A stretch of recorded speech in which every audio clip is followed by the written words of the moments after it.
여러분 안녕하십니까? 베스트 종목 상담 시간을 시작합니다. 베스트 종목 상담 시간에는 시청자 여러분들의 종목을 봐드리는 시간이고요. 두 가지 참여 방법으로 9시부터 여러분들의 종목 신청을 접수 받고 있습니다. 013-3366-0110번으로 무료 문자로 보내실 수 있고요. 02-3153-2610번으로 전화로도 신청하실 수 있으니까요. 여러분들 편하실 대로 상담 요청하시기 바랍니다. 자, 이번 시간 함께해 주실 두 분의 전문가 소개를 합니다. YG인베스트의 심기현 대표 나오셨고요. 우진 투자 컨설팅의 이성기 팀장님 이번 시간도 함께 해주실 겁니다. 안녕하세요. 안녕하십니까. 예.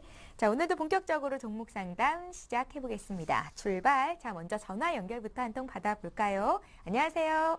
안녕하세요. 예, 안녕하세요. 반갑습니다. 예, 안녕하세요. 수고하십니다. 예, 어떤 종목 들고 계세요? 네나 이수베타시스. 이수페타시스요? 예. 예, 이수페타시스를 얼마에 몇 퍼센트나 들고 계세요? 5,600원에요. 예. 저 먹고 얼마고 20%요. 5,600원에 20%요? 예. 오늘 매수를 하신 건 아니신가요? 아니죠. 얼마, 지금 언제쯤? 한참 됐는데. 아, 1월 그러셨어요? 31일 날 했어요. 아, 그러셨어요?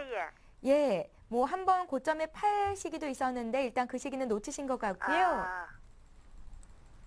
예. 오늘 좀 많이 빠져서 이제 매수가보다도 더 낮은 가격에서 지금 거래가 되고 있는데요. 예. 예. 어떤 점이 가장 궁금하십니까? 거기 좀 올라가려나 어쩔라나 저는 저 먹고 이게 한 지가 얼마 안 돼서 잘 몰라가지고 예. 예. 얼마쯤 되면 팔아야지 하는 목표 가격이 있으세요? 그 기간은 별 신경 안 쓰고 있습니다. 그럼 좀 오를 수만 있다면. 오를 수만 있다면? 예. 예. 오르는데 근데 그 오르는 가격을 정해놔야 예, 나중에 또 이때 팔 거라는 후회가 없거든요.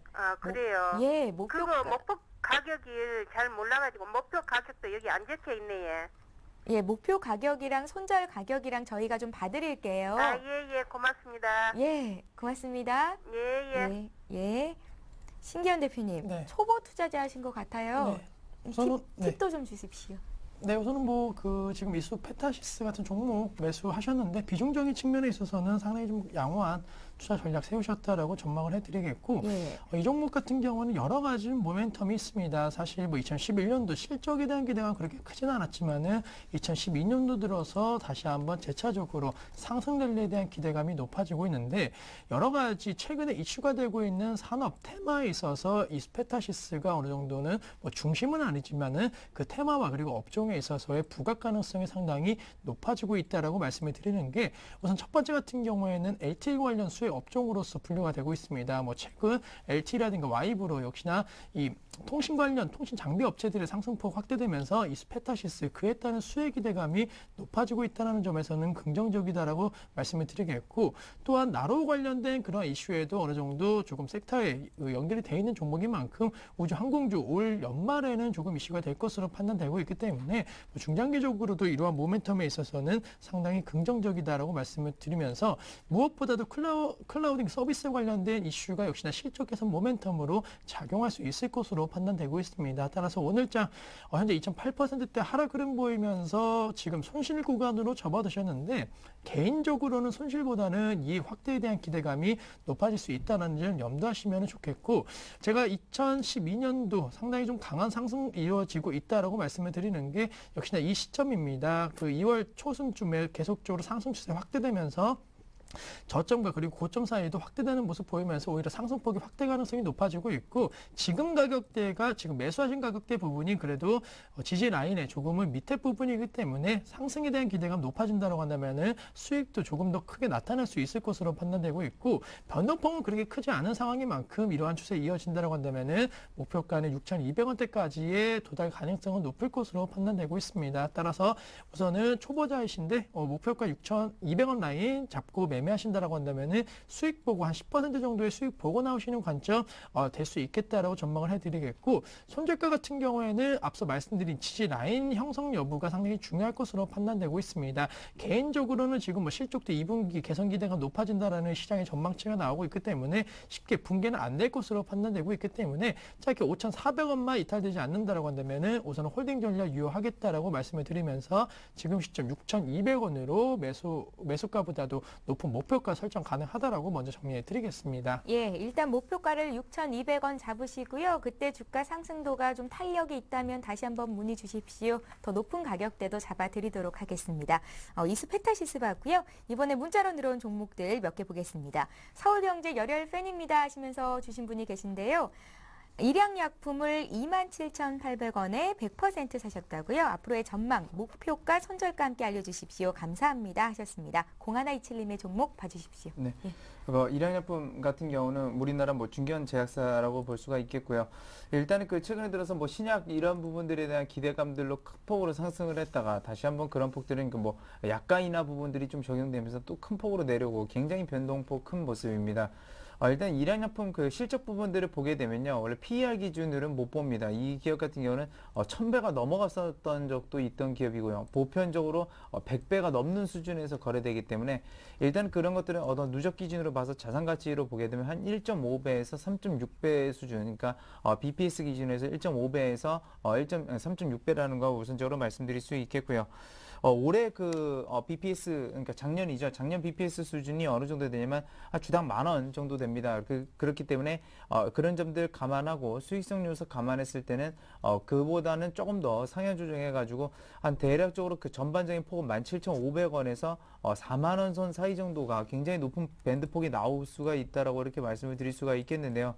그렇기 때문에 지금 구간이 굉장히 좀 애매한 구간입니다. 거의 중간에 지금 걸쳐 있는 그런 상황인데 중간에서 조금 내려와 있는 상황인데 지금 현재 같은 경우 이 경우에서 약간 인하 요소들이 지금 완전히 반영이 된 건지 아니면은 그게 이후에 반영이 될 건지 실시될 이후에 실적을 보고 반영이 될 건지 그런 것들은 사실상 지금 확인을 할 수 없다라는 걸 말씀드릴 수 있겠고요. 여전히 신약이라든지 이런 모멘텀들은 남아있지만 워낙에 변동폭 자체가 크기 때문에 일단은 손절가부터 좀 정해드린다고 한다면 26,000원 선 좀 짧게 잡아드리도록 할 테니까요. 이 점 잡아드릴 수 있겠고 만약에 이거를 장기적으로 보신다고 한다면 일단은 상단 목표치 어느 정도 밴드 변동폭을 제시를 해드렸었는데 40,000원까지는 보지 마시고요. 일단 작년 기준으로 해서 3.6배 그래서 36,000원 선을 목표 주가로 좀 제시를 해드릴 테니까 이 점 참고하셔서 대응하시기 바라겠습니다. 예, 일양약품 봤고요. 이번에 OCI 보겠습니다. OCI를 사신 분이 228,000원이 매수 단가라고 적으셨고요. 비중이 40%십니다. 이분은 손실 보지는 않으시고 수익권 내 있는데 좀 비싼 가격대 팔 수 있었는데 다소 아쉬우실 것 같습니다. 신 대표님 봐주십시오. 네, 우선은 아쉬워하지 마시고 지금 매도 관점 대응 전략 좀 필요하지 않을까라고 말씀을 드리는 게 팔아야 된다고요? 네, 예. 우선은 수익 실현하시는 것이 맞을 걸로 판단이 되고 있습니다. 사실 OCI 같은 경우에는 주가가 17만 원대에서 30만 원대까지 올라가면서 이제 완전히 바닥을 다진 것이 아니냐라는 그런 관측도 나왔지만은 역시나 좀 유가 급등에 따른 어느 정도 수혜 기대감이 높아지면서 조금은 펀더멘털과는 다른 그러한 양상으로 상승을 했다라고 말씀을 드리겠고 최근에는 오히려 더 이러한 모멘텀이었던 유가 상승에 대한 기대감이 낮아지고 있습니다. 어젯밤 같은 경우에도 유가 어느 정도 급등을 보이면서 WTI 기준으로 110달러 근접까지 가는 모습 보였지만은 예전과 같이 신재생에너지 관련주들에 대한 모멘텀이 강하지 않다라는 점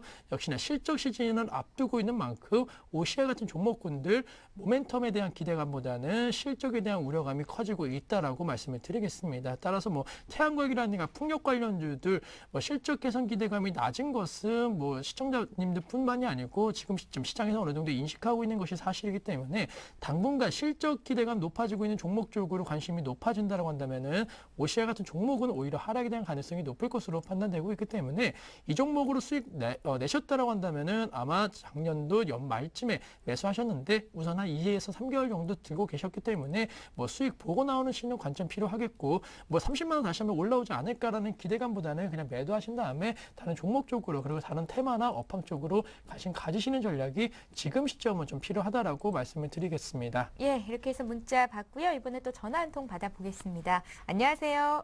예, 안녕하세요. 예, 안녕하세요. 반갑습니다. 예, 예, 우리 시청자님은 어떤 종목을 들고 계세요? 두산중공업을요. 예. 두산중공업을 20%인데요. 이게 자꾸마다 밀려서 이거 손절해야 되는지 기다려야 되는지요. 얼마에 사셨다고요? 7만 원요. 7만 원에 20%요? 예, 예, 지금 주가가 많이 내려와서 언제쯤 팔아야 되는 건지가 궁금하시다고요? 예, 아니 지금 손절해야 되는지 예, 아니면 기다려야 되는지요. 기다려야 되는지요? 예. 예, 뭐 추가적으로 더 궁금하신 점 있으신가요? 아니고 그것만 어떻게? 그것만 좀 봐드릴까요? 예. 시간적인 여유는 있으시고요. 예, 예. 예, 잘 알겠습니다. 얼른 봐드릴 테니까 전화 끊고 잘 한번 들어보십시오. 예, 감사합니다. 예, 이성기 팀장님. 네. 예. 일단 그 두산중공업 뭐 원자력 테마로 가장 많이 알려져 있고요. 그다음에 이제 그와 관련해서 이제 뭐 수처리가 가장 이제 강점을 가진 업체입니다. 근데 최근에 들어서 뭐 수처리 관련 기업들에 대한 관심들이 굉장히 많죠. 그러니까 물 부족 국가들 뭐 얘기도 나오고 그런 점들이 있는데 그런 점들 역시나 그 물 관련 산업에 있어서는 뭐 긍정적이라고 볼 수 있겠고요. 일단 그 원자력 부분에서 원래 가장 중요한 것은 그 담수화입니다. 그러니까 원자력이 발전소가 대부분 바닷가에 있죠. 그래서 바닷가의 바닷물을 말 그대로 끌어들여서 그것을 담수화시켜서 그걸로 이제 냉각을 사용하게 되는데 사실상 두산중공업이 그런 점들도 굉장히 좋고 그런 점들을 봤을 때 말 그대로 물이 없는 나라에 가서 그런 담수화 기술을 이용해서 할 수도 있는 거고요. 근데 전반적으로 물론 이 에너지 산업과도 연관성도 있지만 그 건설 산업과도 역시나 연관성은 있습니다. 최근에 말 그대로 원자력 테마로 올라갔다가 원자력에서 안 좋은 얘기 나오고 중국에서 긴축 완화가 예상보다 안 나오니까 그런 부분들이 역시나 기대감으로 작용했다는 점들이 빠진다고 지금 볼 수는 있겠고요. 그 평가상으로 보게 되면 작년에 그 EPS 수준으로 보면 한 24,000원 정도 해당이 됐었습니다. 그래서 한 30배 정도 되니까 그런 것들이 이제 빠지고 있는 시점이다라고 볼 수가 있겠고요. 추가적으로 더 빠질 가능성도 있습니다. 지금 현재는요. 추가적으로 더 빠질 가능성이 있기 때문에 우선적으로 그 점은 염두해 두시는 게 좀 좋을 것으로 판단되고 추가적으로 더 빠질 시에 그냥 가만히 계시지 마시고요. 가만히 계시지 마시고 일단은 어느 정도 저항대가 좀 강하게 작용했었던 한 62,000원 선을 지금 단기적 손절가로 좀 제시를 해드리겠습니다. 그래서 그 부분 지지 여부 한번 확인하시기 바라겠고요.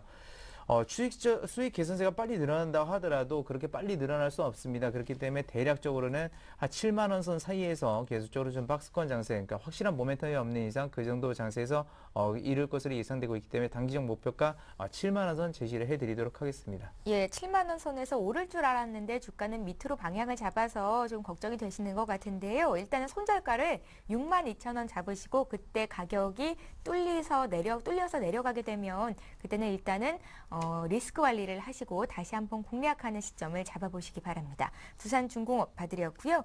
자, 이번에 문자로 들어온 종목도 몇 개 보겠습니다. 제일모직부터 다시 볼게요. 제일모직을 102,000원에 10% 가지고 있는데요. 목표가 손절가를 함께 알고 싶습니다 하시면서 3832님께서 문의를 하셨습니다. 네, 예. 우선 뭐 제일모직으로 지금 소폭 손실 중이신데 손실보다는 수익 보고 나오시는 것이 맞지 않을까라고 전망을 해드리겠습니다. 사실 뭐 성향이 단기신지 중기신지 장기신지 모르기 때문에 우선은 조금은 기간마다 그 목표 수익률을 조금 측정해 드리면은 우선 단기적으로 역시나 뭐 박스권 움직임 보이고 있기 때문에 박스권 상단이 약 11만 원대까지의 상승 가도는 이어질 수 있지 않을까라고 말씀드리면서 지금 시점 제일모직에 대해서는 기대감이 어느 정도 커지고 있다라고 말씀을 드리겠습니다. 뭐 여러 가지 사업 구조 갖고 있는 제일모직 같은 경우에는 예전에 같은 경우에는 IT 전자 재료 부분에 대한 기대감 때문에 주가가 급등했지만은 최근에 역시나 본연의 사업에 대한 기대감, 뭐 패션이라든가 이런 부분에 대한 기대감이 다시 한번 높아지고 있다는 점에서는 여러 가지 사업군에 있어서의 시너지 효과 기대감이 높아지고 있다. 또한 그에 따른 실적 개선 기대감도 지금 시점 높은 것이 사실이기 때문에 뭐 최근에 작년도 10월 달부터 좀 박스권에 갇혀 있는 모습 보이고 있지만은 1분기 실적 시즌을 턴 어라운드 해갖고 주가가 다시 한번 박스권 상향 돌파에 대한 노력을 하지 않을까라고 말씀을 드리겠습니다. 따라서 단기적으로 제가 앞서 한 11만 원대를 말씀드렸는데 실적에 대한 어느 정도 예상치 부합하는 모습 나와준다고 한다면 이 종목은 12만 5천 원대까지도 올라갈 수 있을 것으로 판단되고 있기 때문에 우선은 실적 시즌까지 한 2에서 3주 정도까지는 이 제일모직에 대해서는 11만 원대 목표 주가를 설정해 주시고 본격적으로 실적 시즌 돌입했을 때 이 제일모직의 움직임 지켜보시면서 다시 한번 목표 주가는 12만 5천 원 설정 가능한지에 대해서 판가름하셔야 되기 때문에 우선은 한 달 이내에 대해서는 11만 원 목표가 설정하시지만은 제차적으로 도달 시에는 다시 한번 문의 주시면 그때 목표가 설정 다시 한번 해드리겠다라고 정리해드리겠습니다. 예, 자 이어서 고려아연 보겠습니다. 고려아연을 매수하신 분은요. 41만 9,500원에 사셨고 비중을 적지는 않으셨어요. 그런데 목표가가 43만 원이시라고요. 이 가격대가 언제나 가능하겠습니까? 하고 문의를 하셨습니다. 4311님의 종목이고요. 봐드립니다. 네, 일단 고려 금 관련 종목으로 굉장히 많이 알려져 있는데요. 금 생산 비중 자체는 5%밖에 지나지 않습니다. 그렇기 때문에 금 관련 그런 쪽보다는 이제 산업재 비철금속, 그러니까 비금속 쪽에 많은 생산량을 가지고 있어서 그런 부분들이 이제 수요가 일어난 거고, 물론 그 실적 부분도 그렇게 나쁘진 않습니다. 실적도 굉장히 좋다라고 이제 보고 있는데요. 한 가지 문제점은 금 가격에 연동돼서 올라가는 그 수급 상태가 그게 제일 잘못됐고, 그런 점들 여전히 수급 상태가 여기서부터 호전적으로 이루어지기는 굉장히 힘듭니다. 그래서 어떻게 보면 고려아연 같은 경우는 장기적인 어떤 싸움이 좀 이루어져야만 말 그대로 주가가 상승할 수 있는 그런 여건을 가지고 있다라고 말씀드릴 수 있겠고요. 그렇기 때문에 가장 이제 먼저 주의하시라고 말씀드리는 거는 금 관련 모멘텀으로 고려아연에 투자하는 거는 굉장히 잘못된 그 시장에 알려진 것 중에서 굉장히 잘못된 것이다. 이것을 먼저 좀 말씀을 드리도록 할게요. 일단 최근에 보게 되면 상황은 그렇게 좋지는 않습니다. 그러니까 실적은 분명히 좋은데 상황이 안 좋다라는 게 지금 전고점 부분에서 월봉 차트입니다. 이건요. 전고점 부분에서 지금 계속해서 저항을 받고 있다는 얘기입니다. 말 그대로 유동성이 그만큼 풀렸긴 풀렸는데 그 부분이 이제 고려한 기준으로 한계라는 것이죠. 이제 45만 원 선이 한계이기 때문에 그 부분까지 다시 한번 재차 도달한다는 것은 추가적인 어떤 양적 완화라든지 그런 것들이 나오지 않으면 못 간다는 얘기고요. 사실상 실적으로만 보게 되면 그렇게 매도할 이유는 없습니다. 고려아연 자체가요. 근데 원래 고려아연이 PER 자체가 원래 낮은 수준에서 거래되고 있기 때문에 그런 점들은 좀 유념하시기 바라겠고, 일단은 그 저항대가 최근에 돌파를 했었던 부분, 그 부분이 역시나 가장 유효합니다. 대략적으로 37만 원 선이 되겠는데요. 그 부분 이제 순저가로 좀 제시를 해드리겠고요. 매수가 부분까지 도달을 할 수도 있습니다. 단기적으로는요. 어떤 유동성 자체가 풀린다거나 경기가 호전되면, 아니면 그게 만약 유동성 자체 이런 얘기들이 안 나오면 다시 하락할 수 있기 때문에 일단은 목표가 같은 경우는 많이 잡지 마시고요. 일단 매수가 부분으로만 목표가를 설정하셔서 그 부분에 도달했을 때는 차익 실현하시고, 유동성 얘기가 나왔을 때 다시 한번 매수를 하는 것이 훨씬 좋다라고 말씀드리면서 손절가는 37만 원 선 제시를 해드리도록 하겠습니다. 예, 고려아연 봤고요. 바로 이어서 인프라웨어 보겠습니다. 인프라웨어를 들고 계신 분은요. 13,850원에 사셨고 비중이 한 20% 되신다고 하시는데요. 앞으로 장이 어떻게 될지도 궁금하시다고 물어보셨습니다. 6000번님께서 보내셨고요. 심 대표님. 예. 네, 우선은 뭐 인프라 외호에 대해서 말씀드리면은 우선은 외형 성장 및 그리고 여러 가지 뭐 스마트폰 관련된 이슈, 콘텐츠 관련된 이슈에 있어서는 상당히 긍정적인 전망이 가능한 종목이다라고 먼저 말씀을 드리겠습니다. 뭐 앞서 말씀드린 대로 스마트폰 관련된 이슈가 시장의 중심에 있고 또 거기에 따른 콘텐츠 개발 능력에 대한 기대감이 높아지는 종목군들이 대세 상승의 모습을 보일 가능성이 높은데, 뭐 인프라 외호 물론 뭐 작년도 하반기부터는 조금 좋지 못한 흐름 보였지만은 또 길게 놓고 차트 흐름 본다라고 한다면은 역시나 이러한 성장성이 주가 상승을 조금 견인하고 있다는 점, 다시 한번 재차적인 반등 강도가 높아질 수는 있을 것으로 판단되고 있습니다. 따라서 2010년도 본격적으로 스마트폰 이슈에 대해서 불거진 이후에는 주가가 꾸준하게 상승 추세로 전환되고 있는 그런 모습 보이고 있기 때문에 최근의 흐름 뭐 200일선에 대한 지지라인 형성 여부가 해준다라고 한다면은 기술적 반등 가능성도 상당히 높을 것으로 판단되고 있습니다. 따라서 인프라웨어 같은 경우에는 지금 시점 과거 주가가 상당히 급락했던 경험이 많습니다. 2008년도, 2009년도 상당히 급락하는 모습 보였는데 실적과 그 우려감 나오면서 적자 전환에 대한 우려감 나오면서 급락했지만은 이제는 오히려 더 흑자 전환에 대한 기대감 높아지면서 실적이 안정적으로 개선세 보일 가능성이 높기 때문에 최근의 흐름을 너무 두려워하지는 말자. 따라서 우선은 12,000원대 지지라인 형성된다라고 한다면은 다시 한번 반등 강도는 높아질 수 있을 것으로 판단되고 있고, 14,500원대까지의 상승 가도는 단기적으로 이루어질 수 있을 것으로 판단되고 있기 때문에 인프라 외호에 대해서는 12,000원 지지라인 형성가 되는지 확인하시고 목표가 14,500원 라인 잡고 매매하신다라고 한다면은 단기적으로는 수익 보고 나오시는 관점 유효하지 않을까라고 정리해 드리겠습니다. 예, 자 이어서 또 문자 볼게요. 이번에는 두 종목을 한꺼번에 문의하셨고요. 한일유화는 1,300원에 사셨고 하나 마이크로는 11,000원에 사셨다고 합니다. 각각 10%씩 있다고 하시고요. 진단해 주십시오 하셨는데요. 이 종목부터 좀 봐주십시오. 네, 일단 그 한일이아부터 일단 설명을 드리겠습니다. 이거 자동차 이제 관련주라고 자동차 관련주인데요. 일단 영업 외 수익이 감소했습니다. 그러니까 영업이익은 계속해서 증가하는데 그동안에 그 영업의 수익이 어느 정도 작용하면서 당기순이익을 끌어올린 효과들이 있었고요. 그런 것들이 감소가 되게 되면서 이번에 당기순이익은 사실상 좀 이렇게 감소가 됐다는 점을 말씀드릴게요. 그래서 실적 그냥 당기순이익만 놓고 보면 실적은 굉장히 낮아지는 측면인데 그렇지는 않습니다. 영업이익은 괜찮은 수준으로 이렇게 흘러가고 있고요. 다만 완성차 업체들이 그렇게 최근에 좀 부진한 측면들이 어떻게 보면 부품주들의 어떤 부진 자체를 계속해서 좀 이끌고 있다라고 볼 수가 있겠고, 뭐 한일이어 자체 기업 자체는 좀 탄탄한 점도 있고, 그다음에 역시나 그 시장 지배율이나 이런 것들도 상당히 우수합니다. 그래서 뭐 크게 걱정하실 건 없다라고 보고 있고요. 다만 그 워낙에 이런 어떤 증시 상황이 이렇게 만만치는 않은데 오늘 장에서도 보면 굉장히 잘 버티고 있는 모습입니다. 그래서 역시나 저는 보유 관점을 좀 말씀을 드리겠고요. 손절가는 일단은 그 9,500원 선 좀 제시를 해드리겠고, 목표 주가 같은 경우는 일단 전고점 부분인 상단 부분인 11,000원 선 지금 거의 매수가 부분이 되는 것 같습니다. 매수가보다 넘어가는 것 같습니다. 일단 그 부분에서 딱 단기적 목표가로 설정하시기 바라겠습니다. 왜냐하면 부품주기 때문에 그렇게 매출이 빨리 안 나올 수가 있고요. 그 다음에 이제 두 번째는 하나마이크론인데요. 하나마이크론 같은 경우는 반대의 양상입니다. 그러니까 이 기업 같은 경우는 영업 마진율이 떨어지게 되면서 영업이익률이 떨어졌습니다. 그렇기 때문에 그런 점들이 좀 약간 부진을 이끌고 있는데, LP다 파산으로 해가지고 그런 것들 반도체 만들 때 이제 전공정, 후공정이 있는데 후공정입니다. 이 기업은. 그렇기 때문에 상대적으로 이익 모멘텀은 하반기 갈수록 좋아질 가능성이 굉장히 높다라는 점을 말씀을 드릴 수가 있겠고요. 다만 지금 문제가 되는 것은 삼성전자가 PER이 10배, 올해 실적, 예상 실적 기준으로 10배인데 이것은 20배가 넘어갑니다. 그럴 경우에는 역시나 추가적으로 하락 여력도 있다라는 겁니다. 한일이아는 상대적으로 안정적이지만 하나마이크론은 지금 실적 추현치가 그렇지 못한다는 걸 말씀드릴게요. 그래서 손절가는 좀 더 짧습니다. 1,500원 선 제시해 드리겠고요.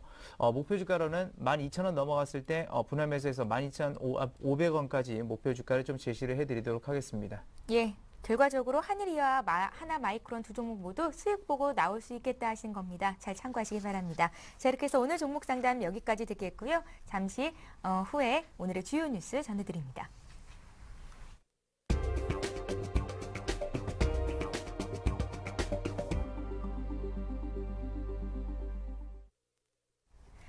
이 시각 주요 뉴스입니다. 다음 달부터 임신 출산 진료비 지원금이 현행 40만 원에서 50만 원으로 오르고 7월부터는 노인 틀니에 대해 건강보험이 적용됩니다. 정부는 오늘 오전 세종로 정부중앙청사에서 김황식 국무총리 주재로 국무회의를 열고 이 같은 내용의 국민건강보험법 시행령 개정안을 심의 의결했습니다. 이에 따라 75세 이상 노인은 현재 145만 원 정도의 비용을 부담하던 완전 틀니에 대해 45만 원 정도만 부담하면 완전 틀니를 장착할 수 있게 됩니다. 정부는 또 전월세 상한제를 시행해 보험료 산정 평가 기준상 전월세금 상승률을 10% 이내에서만 적용하고 전월세금 인상에 따라 부채를 안게 될 경우 전월세금에서 부채를 공제키로 했습니다. 박재환 기획재정부 장관이 종교인에게 세금을 부과하는 문제를 검토하겠다고 말했습니다. 박 장관은 어제 한 방송과의 인터뷰에서 종교인 과세는 국민 계세주의 관점에서 특별한 예외를 인정하기 어렵지 않겠느냐며 원칙적으로 과세가 되어야 하고 지금까지 느슨했던 과세 현실을 감안해 세금 부과를 시작하는 것이 명확하게 있었으면 좋겠다고 말했습니다. 종교인 과세 방안을 올해 세제 개편안에 반영할지에 대해서는 검토 중이라며 밀어놓는 것은 맞지 않다는 의견을 제시했습니다. 다만 종교인 과세가 자칫 종교 탄압으로 비춰질 소지를 우려한 듯 신중하게 접근하겠다는 태도를 보였습니다. 새누리당이 민병주 한국원자력연구원 연구위원을 비례대표 1번에 박근혜 비상대책위원장은 11번에 배정했습니다. 당 공직 후보자 추천위 정홍원 위원장은 오늘 오전 여의도 당사에서 기자회견을 갖고 46명의 비례대표 후보 명단을 발표했습니다. 남성 비례대표 첫 번호인 2번에는 김정록 한국지체장애인협회 중앙회장을, 4번에는 탈북자 출신의 첫 1급 공무원인 조명철 통일교육원장을, 6번에는 주영순 목포 상공회의소 회장 등을 배치했습니다. 여성 후보로는 민연구위원에 이어 윤명희 한국농수산식품 CEO 연합회 부회장, 강은희 IT 여성 기업인 협회장, 나영희 주치의인 신의진 연세대 의대 교수, 국가대표 탁구 선수 출신인 이에리사 전 태릉 선수촌장 등이 선정됐습니다. 북한이 국제원자력기구 IAEA에 우라늄 농축 프로그램 중단을 감시할 사찰단 파견을 요청했습니다. 리용호 북한 외무성 부상은 어제 베이징에서 우다웨이 외교부 한반도 사무 특별대표와 만난 뒤 기자들에게 IAEA의 사찰단 파견을 요청했다고 말했습니다. 리 부상은 그러나 4월로 예정된 인공위성 발사는 미국과의 양자 합의와는 별개의 문제라고 주장했습니다. IAEA는 지난 16일 북한으로부터 초청을 받았다면서 북한 및 다른 관련국들과 북한 방문의 세부 사항에 관해 협의할 것이라고 밝혔습니다. 예, 지금까지 종목 상담 진행을 해봤고요. YG인베스트의 심기현 대표, 우진 투자 컨설팅의 이성규 팀장과 함께했습니다. 말씀 잘 들었습니다. 예. 예, 서울경제TV가 전문가 방송인 샘플러스와 함께 강연회를 개최합니다. 이달 말일인 3월 31일에 부산에서 열리고요. 부산일보 소강당에서 오후 2시부터 진행이 될 예정이라고 하니까요. 관심 있으신 분들 문의도 많이 해주시고 많이 참석해 주시면 되겠습니다. 자, 베스트 종목 상담 여기서 마치고요. 저희는 내일 이 시간에 다시 뵙겠습니다. 고맙습니다.